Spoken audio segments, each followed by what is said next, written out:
Esse é daqueles vídeos que vem muito bem a calhar, porque, como eu fiz ano passado, eu pretendia já fazer uma projeção do que pode acontecer para o setor tech em 2023, mas aconteceu que o Silicon Valley Bank, o SVB, faliu. Agora ele está nas mãos do FDIC, que seria uma agência reguladora dos depósitos estadunidenses, que a sigla quer dizer Federal Deposit Insurance Corporation. Ela foi criada em 1933 e ela garante que os depósitos nos bancos comerciais dos Estados Unidos estejam segurados. Ou seja, se o banco sofrer uma massiva retirada de capitais, os depositários, né, quem coloca o dinheiro no banco, não vai perder o dinheiro, não vai sair com prejuízo gigantesco. E o que a gente pode entender, né, desse setor tech passa muito pela análise do que aconteceu com a SVB, e as duas vão conversar muito em termos de compreensão do que o setor tech pode proporcionar para o ano de 2023 e o que a SVB tendo falido. A SVB é o 16º banco com maior capital, ou seja, 16º maior banco dos Estados Unidos. Não é pouca coisa, está no top 20 em um país que tem centenas de bancos, muitas instituições consagradas, e lá residia dinheiro de diversos trabalhadores do setor de tecnologia, diversos capitais de risco, ou venture capitals, investidores institucionais também colocavam o dinheiro lá, e de uma hora para outra veio a falência, e muito disso pode ser explicado pelo desempenho do setor em 2022. Sobre tudo isso e sobre o que pode acontecer para 2023, eu vou falar aqui hoje. Me chamo Bruno Heming, eu sou economista, eu sou doutor em Relações Internacionais e nesse canal a gente faz análise aprofundada, a gente faz análise sobre o que pode acontecer, a gente faz análise do que aconteceu. Então, vem comigo, se inscreve no canal, ativa o sininho, faz toda a liturgia lá do YouTube, que eu vou fazer o melhor para a gente tentar desvendar mais essa charada, esse enigma aí que é a falência do SVB. Bom, eu quero começar falando sobre o que eu acho pode acontecer no setor tech em 2023 e depois a gente fala especificamente do SVB. Bom, o setor tech, ele e a tecnologia, na verdade, né? A apropriação da tecnologia, a construção de tecnologias é o motor do capitalismo. Sem isso, o capitalismo ele não consegue prosperar, ele não consegue se manter e ele será inevitavelmente solapado por outro modo de produção, qualquer que seja ele. Por que eu estou falando isso? Obviamente que não foi o capitalismo que instituiu a tecnologia e a inovação. Ao longo da história humana, uma série de tecnologias e inovações e formas do ser humano lidar com a natureza que foram se modificando ao longo do tempo e de acordo com o momento histórico em que a gente vivia, de acordo com as necessidades que a gente tinha. Só que, ultimamente, o capitalismo, né, e ultimamente eu digo na vigência dos 500, 600 anos que o capitalismo tem, ele se apropriou da tecnologia, monetizou isso e tentou acelerar o processo de inovação tecnológica, de construção de novas formas do ser humano lidar entre eles e com a natureza e com a construção de coisas, com materiais, de maneira absurda. Se a gente pensar no ciclo, né, de produção, comercialização, nas finanças, no mercado que vai exportar as mercadorias, tudo isso depende de inovações. Tanto maior a venda quanto melhor é a inovação, quanto maior a inovação, e quanto maior a inovação, mais benefícios isso traz para os seres humanos. Independente do que a gente possa imaginar, a gente não pode negar que, por exemplo, a invenção de vacinas, por exemplo, sejam centrais para a nossa vida em sociedade. Né? Isso em outras coisas, o computador pessoal, ou mesmo a computação em geral, tudo isso trouxe benefícios efetivos para os seres humanos. Mas não quer dizer que isso seja único exclusivamente da conta do capitalismo ou que a gente possa falar que sem o capitalismo isso ia acontecer de qualquer jeito. Não é assim que funciona. Mas a gente tem que destacar que é central a gente entender que a tecnologia, ela move, ela faz acontecer, ela dá o tom, ela é a dinâmica do processo de produção, do processo de comercialização do capitalismo em si. E por que eu estou falando isso? Por que eu comecei com essa introdução mais alongada? Porque a gente viu o ano passado que a Nasdaq, por exemplo, se a gente contar de janeiro de 2022 até março agora, ela caiu algo em torno de 22%. Ou seja, o setor de tecnologia está num declínio. Pegando empresas específicas como a Apple, como a Alphabet, como a Meta, como a Amazon, todas elas acumularam em diferentes graus prejuízos. queda no valor do preço acionário das ações, elas declinaram fortemente junto com o índice Nasdaq, em linha com ele, e às vezes até puxando eles porque são empresas gigantescas. O que eu quero dizer com tudo isso? Quando a gente olha o panorama maior, a gente vê que há um problema aí. Ou seja, se é a tecnologia que dá o tom da acumulação do capitalismo, da dinâmica do capitalismo, a gente pode pensar que o capitalismo também está sofrendo consequências, está sofrendo bastante dentro da sua lógica de funcionamento. As coisas estão correlacionadas. E de certa forma, é uma causalidade. Se o setor tech não vai bem, o capitalismo também não vai bem. Para o ano de 2022 foi ruim, e para o ano de 2023 a gente tem resquícios do que aconteceu ano passado, como a guerra da Rússia e Ucrânia. A gente tem resquícios ainda de uma volta da economia pós-Covid, da China tentando alçar um voo maior. A gente viu o último PMI da China, veio 52,7, alguma coisa assim. Isso quer dizer que a China está querendo, está podendo retomar o seu crescimento econômico, e isso obviamente vai impactar em cadeia, né? Vai ramificar para diversos setores, inclusive de tecnologia. E aí também mora a disputa entre Estados Unidos e China. Se os Estados Unidos fica para trás, se o setor de tecnologia fica patinando, ele não consegue concorrer com o da China, que vai muito bem, obrigado. Claro que sofreu os seus retrocessos, sofreu problemas, mas lá há um investimento estatal pesadíssimo para que o setor continue produzindo. E hoje a gente vê a BYD tomando o mercado, por exemplo, de automóveis elétricos, né? E a Tesla não necessariamente, ela está sofrendo junto com o setor tech como um todo. Mas a gente precisa entender que o setor tech ele é um setor específico. Existe uma taxa de queima de capital muito grande, né? Ou a taxa de burn rate é altíssima, porque precisa-se contratar funcionários de altíssima qualidade, precisa-se de equipamentos, investimento de implantação, CAPEX é alto nesse setor. Então, para começar a investir, precisa-se colocar muito dinheiro nele, e muitas vezes é um dinheiro que é de risco altíssimo. Existem os venture capitals que vão lá, abraçam empresas, né, pegam elas, fazem aquele aceleramento de empresas, elas aceleram e tentam formar produtos e vender e ir para o mercado, justamente porque necessitam disso. Toda uma ajuda, todo um ambiente tecnológico que envolve pessoas, que envolve outras instituições, isso se faz necessário. E, claro, financiamento.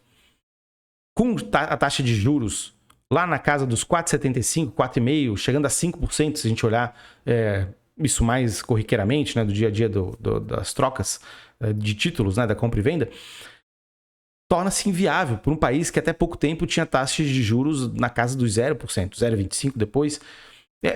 O setor não consegue ir para frente. E esse dinheiro barato vigorou por muito tempo. Ele teve o ciclo, né, de liquidez gigantesca que foi aproveitado pelos atores, e agora isso acabou, não existe mais. O que a gente vive é outra coisa. É inflação alta, juro alto e é uma possibilidade real de recessão. E com recessão não há para quem vender produtos tecnológicos, que muitas vezes, se pegar a ordem de prioridade das pessoas, são bens que vão estar lá na última prateleira, que a pessoa não vai querer gastar dinheiro com aquilo. Claro, estou pegando o setor tech no sentido mais amplo possível, porque são setores que às vezes vão fazer produtos tecnológicos específicos, às vezes são softwares de gerenciamento, por exemplo. Aí a gente pode falar de diversas coisas, estou no setor muito mais amplo. Mas mesmo assim, o fenômeno que acontece é esse. Com uma desvalorização tão grande de 23% da Nasdaq e com as empresas, as maiores, tendo desvalorizado tanto, isso mostra que o setor patinou, as condições financeiras e de financiamento estão muito difíceis. E o que a gente pode esperar para 2023? A gente pode esperar que, se os Estados Unidos tiver alguma vontade ou tiver alguma chance de retomar o seu crescimento, vai passar pelo setor de tecnologia também. Claro que há setores que empregam muito mais rápido e que entregam um valor agregado maior, numa velocidade mais rápida, mas o setor tech ele não está longe disso. Inclusive ele está conjunto com esses setores aí que são muito mais voltados a bens de capital, a produção de bens de capital, a produção de bens de alto valor agregado. A tecnologia está andando em conjunto com isso. Então, esses setores vão empregar mais gente, vão colocar engenheiros, vão botar economistas, advogados, uma série de trabalhadores mais qualificados com diploma universitário para trabalhar com um nível de renda maior e também os com um nível de renda mais baixo. E faz parte, né? O que acontece nos Estados Unidos hoje é que o setor de serviços, de trabalhos precarizados, ele está crescendo demais e coloca a curva lá de desemprego para baixo, né? Ou seja, empregabilidade alta. E isso que está acontecendo. Agora, se tiver indícios de recessão, se tiver indícios de que não vai ter como mudar essa trajetória de inflação global, muito em função da guerra entre Rússia e Ucrânia, que, por exemplo, o crescimento da China não vai resvalar nos Estados Unidos, não vai ter um aumento da demanda por produtos dos Estados Unidos, e isso, logicamente, vai jogar contra o setor de tecnologia.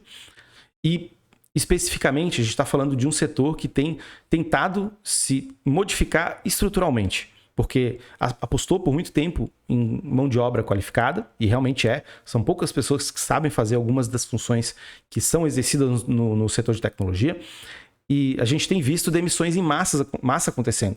No mês de fevereiro, 84 mil pessoas foram demitidas dos seus trabalhos no setor de tecnologia. Isso é algo muito grave, né? Mas é grave no sentido que é horrível para o trabalhador, mas para quem está contratando é uma forma de jogar a gente cara embora e contratar gente que vai ser empregado por um valor muito mais baixo. Essa é a disputa, né? Essa é a disputa de classes, é a disputa entre o empregador e o trabalhador que está colocada, que está posta. Porque num cenário tão restritivo em que não há dinheiro mais fácil, não há mais fartura, é isso que vai acontecer. É a presa e o predador sendo colocados ali um contra o outro, e normalmente quem ganha é quem tem mais dinheiro e recurso para manter a disputa a um nível muito mais de risco, né? Muito mais complexo. Agora, o que a gente pode efetivamente observar é que o setor tech ele acaba inevitavelmente sendo a saída para o crescimento, né? A gente coloca que todas essas questões que são realmente muito centrais, como taxa de juro alta, como a guerra, como a questão da China, os mercados mundiais, uma possibilidade de recessão, tudo isso é verdade. Mas, inevitavelmente, para se crescer, e os Estados Unidos principalmente, porque disputa na parte mais superior das cadeias globais de valor e quer estar na fronteira da tecnologia, inevitavelmente vai precisar de um setor de tecnologia forte. Então, beleza, a gente vê agora que há demissões em massa, empregos com valores de salários diminuídos, que se diminuem nesse setor, inclusive, mas o setor tende a aquecer ao longo do tempo. Mas para ele, em 2023, voltar, o que precisa acontecer, na minha visão, é não haver mais o risco de guerra, porque isso vai tornar a inflação muito mais endogenizada, ou seja, interiorizada nos Estados Unidos, vai diminuir a possibilidade dos trabalhadores terem uma renda extra para gastar, e isso é central para bens, como eu digo, né, que são de tecnologia, e em geral, né, serviços, etc. Né? E isso, claro, impacta não só no setor de tecnologia, mas em todos os outros setores. A inflação ela é o oposto, está inversamente correlacionada com o desempenho de ações no mercado de capitais. Isso é fácil da gente verificar. E, claro, as condições de financiamento. E aí a gente entra no que aconteceu no caso do SVB, que é o Silicon Valley Bank. Silicon Valley Bank era, né, a 16ª maior instituição bancária comercial dos Estados Unidos, um capital de 209 bilhões, mais ou menos 209, 212 bilhões de dólares. E de uma hora para outra, eles perderam algo em torno de 42 bilhões de dólares com saques de diversos investidores, de funcionários do Vale do Silício, né, do setor tech, entre instituições financeiras também. Isso aconteceu de uma hora para outra. E, claro, isso vai impactar a instituição financeira. Então, houve diversos movimentos aí ao longo dos dias. O SVB falou que ia fazer uma chamada de capital, queria captar 175 bilhões de dólares. Né? E isso levantou uma grande desconfiança do mercado e da instituição que regula os depósitos, que é a FDIC, né? Que é o que eu comentei no início do vídeo, que verifica o seguro, né? Se os depósitos estão segurados. E outros movimentos como venda de ativos na casa dos 2 bilhões, outras informações que deixaram o mercado muito desconfiado em relação ao SVB, e simplesmente o SVB teve que fechar as portas. A 16ª maior instituição financeira dos Estados Unidos teve que fechar as portas. E é uma instituição que fomentava o setor tech, emprestava o dinheiro e dava condições para empresas poderem, captando capital de risco, investir. Era uma instituição modelo nesse sentido de que para se investir no setor de tecnologia você precisa de um financiamento. Mas quando for investigar, dos 209, 212 bilhões que o banco tinha, praticamente 175 bilhões não estavam segurados. Por isso que o banco teve que ser fechado. E foi fechado de uma maneira muito estranha, porque aconteceu em horário comercial, durante a semana, coisa que não é feita pela FDIC, ou FDIC, né, como a gente quiser chamar aqui, né? Coisa que não é feita, eles fazem isso em horários fora do horário comercial para evitar muita especulação, muita desvalorização de ativos, ou seja, danos, né, para o sistema financeiro, mas teve que fazer isso no meio do expediente, mostrando que a situação estava muito complicada. Esse banco tendo falido mostra que, né, e o motivo dele ter ido à falência é justamente esse diagnóstico que a gente faz do setor tech. Com juros aumentando, com as condições financeiras mais apertadas, não há como o banco continuar operando da forma como ele estava operando. Com certeza não era um banco que operava da melhor maneira possível, da maneira mais cristalina possível, mais tranquila. Era um banco que tinha os seus ativos de risco, fazia empréstimos, também havia apostas no sentido de apostar em empresas, apostar em setores específicos. Isso tudo vai ser revelado aí conforme o tempo vai passando, mas o que a gente pode tirar por agora é isso, né? O SVB é uma instituição que é modelo do Silicon Valley, que é uma instituição que era um marco ali, e é a maior instituição financeira a falir depois da crise de 2008. Isso é central para a gente entender tanto a importância, né, do SVB, como os impactos, né, e o que isso pode nos trazer para o ano de 2023. Não vai ser um ano fácil. É um ano que, obviamente, a gente pega as empresas que têm um bom valuation, a gente pega umas empresas que têm um fundamental bastante bem calcado, que tem serviços já funcionando, que tem uma série de ativos já rodando, e elas retornam recorrentemente, né? Se você vai olhar, o caixa delas é saudável, vai olhar os investimentos dela, estão apontando para o futuro. Essas empresas vão ter resiliência e vão continuar ao longo do tempo. Agora, as que estão naquela taxa alta de queima de capital, elas estão necessitando de injeção de aporte, né? Mesmo que seja um bom negócio, eles vão vir à falência. E isso é o pior que pode acontecer para um setor que estava tão combalido, né? Estava tão a perigo. E ainda está. A gente precisa, claro, entender, né, quais são os efeitos do que aconteceu com o SVB. A gente precisa dar um tempo para as investigações elas se desenrolarem mais, né, e terem outros desdobramentos. Mas o que aconteceu é emblemático. É um banco que, claro, eu falei que operava com risco, lógico, né? Até todo banco faz isso, mas com certeza não eram as margens de risco mais críveis, mais tranquilas. Fazia isso de maneira inadvertida, tanto é que tinha praticamente a maior parte dos seus ativos, e, aliás, da contrapartida dos seus ativos, que são os depósitos, né? Os seus ativos, depósitos, enfim, tinha os seus depósitos não segurados, ou seja, provavelmente havia um processo de alavancagem grande, havia um processo ali que já ia inevitavelmente levar para falência. E até a gente se pergunta como que, de uma hora para outra, 42 bilhões de dólares são retirados do banco. Isso, com certeza, foi uma informação que foi repassada para esses investidores e eles fizeram as retiradas de dinheiro, inviabilizando a operação do banco. Mas a gente, com mais informações, a gente pode falar sobre efetivamente o SVB, mas o que aconteceu foi isso, né? Acho que esse relato, né, e essa análise são importantes para a gente tanto entender, né, a importância dessas instituições que foram criadas nesse setor tech de inovação, de apostar no risco, do capital de risco, e em frente à realidade, né, que foi uma realidade duríssima no ano de 2022, está ainda sendo em 2023, elas apontam daí a falência, a riscos, né, de quebradeira de outras instituições não financeiras. uma série de problemas que estão relacionados justamente à situação econômica que os Estados Unidos vivem, que é de extrema fragilidade. E não só econômica, é geopolítica. O último vídeo do canal foi sobre o desafio que a China fez aos Estados Unidos no Oriente Médio.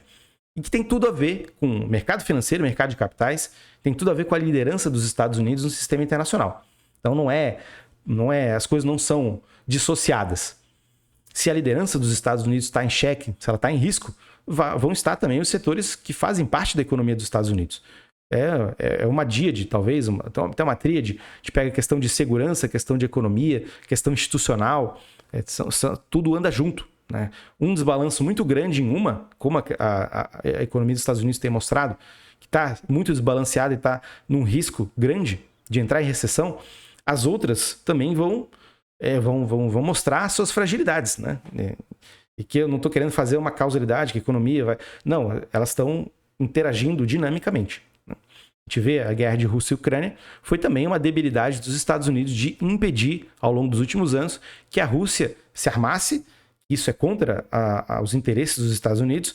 E mais ainda, impedir de que a Europa tivesse relações tão fortes quanto as que a Alemanha teve, que era de comprar gás russo e trazer para a Alemanha. Porque era mais barato, lógico, né? Mas impediu isso. Não conseguiu dar opções, não conseguiu dar uma sustentação para que esses países tivessem uma outra solução, ou mesmo que a cooperação internacional tão propalada pelos Estados Unidos conseguisse suprir isso. Que a cooperação fizesse as vezes da compensação econômica que comprar um gás barato pudesse ter. Mas não aconteceu isso. O que está acontecendo agora é o que a gente está vendo. Estados Unidos, uma questão muito séria, muito delicada, né? Se não a maior, uma das maiores democracias, é a maior, né? Se a gente pegar em termos de população e de PIB, é a maior democracia do mundo, e que está em frangalhos. E essa quebradeira do banco, a gente não sabe ainda se vai ter um spillover, se vai ter um efeito extravasamento. Provavelmente, quem tinha que tirar o dinheiro já tirou, né? Mas as coisas estão sendo investigadas agora e a gente precisa esperar para ver o que vai apontar, o que o FDIC vai nos trazer de informação. Por agora é isso, eles estão tentando estancar essa sangria, né? E fazer no mínimo, tentar passar esses ativos desse banco para um outro banco, tentar fazer uma incorporação. Mas aí já se abre uma outra discussão que é pauta para outro vídeo, né? Que se o Estado deve mesmo incorporar essas instituições, se deve pagar para elas continuarem, porque quem é que realmente ganha com isso, né? Na crise de 2008, o Estado interveio de maneira pesada, né? E dessa vez provavelmente não vai acontecer, porque é uma instituição só, mas claro, a gente precisa ver os desdobramentos das investigações. Bom, para o setor tech e para o SVB era isso. A gente tem variáveis aí que são centrais para a gente poder analisar ao longo desse ano. Provável é que a guerra entre Rússia e Ucrânia, que é uma variável importante por diversos motivos, uns que eu já falei aqui, mas tem outros ainda que são temas de outros vídeos que eu vou fazer ainda, é central para a gente entender o desempenho da economia dos Estados Unidos, porque relaciona inflação e juros e, obviamente, o financiamento de longo prazo e a capacidade dos Estados Unidos se manter à frente da disputa tecnológica com a China. Isso é uma variável importante também. Bom, vamos acompanhar os dobramentos aí e as notícias sobre esse caso. E o setor tech ainda vai apanhar um pouco durante esse ano, ainda mais depois do SVB ter quebrado. As coisas não parecem estar muito fáceis e para a recuperação que estava sendo prometida para esse ano, no mínimo vai ter um freamento depois do que aconteceu com o SVB. Mas estamos aí acompanhando. Até a próxima, um grande abraço, tchau, tchau.